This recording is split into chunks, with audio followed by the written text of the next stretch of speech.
বলছিস স্নান করবি কখন? এই সখী আমরা তো সকালবেলায় এসেছি। নিত্য কখন নিত্য করবি, স্নান করবি কখন?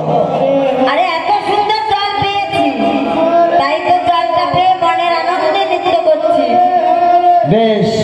আরে সখী কৃষ্ণ বলছি আমরা তো স্নান করব, কিন্তু তার আগে দেখ সখী আমাদের এই গায়ের বস্ত্রগুলো কত নোংরা হয়ে আছে। আর যখন আমরা সকল সখী মিলে এই যমুনার ঘাটে এসেছি,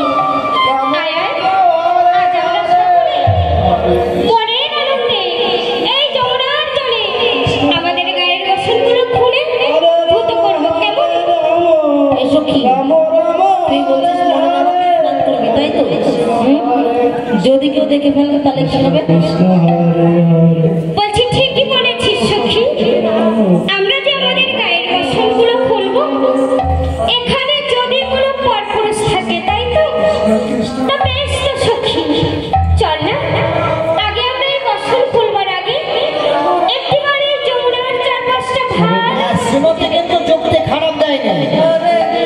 বসন খোলার আগে একবার চারিদিকে ভালো করে খুঁজে দেখে কেউ আছে কিনা। যদি কেউ না থাকে তাহলে বসন খুলতে আর দেরি করবো না, আর যদি কেউ থাকে তাহলে বসন খুলবো না। হরে রাম হরে হ্যাঁ শ্রীমতী, ওই দেখো ওই সত্যি মুখে হাত দিয়ে বসে আছে, ওই সব এনেই নিয়ে আয়।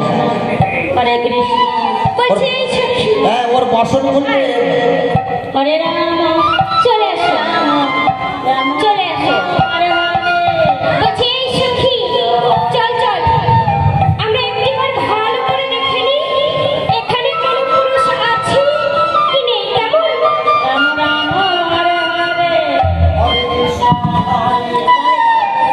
কৃষ্ণ হরে হরে হরে রাম হরে রাম রাম রাম হরে হরে কৃষ্ণ হরে হরে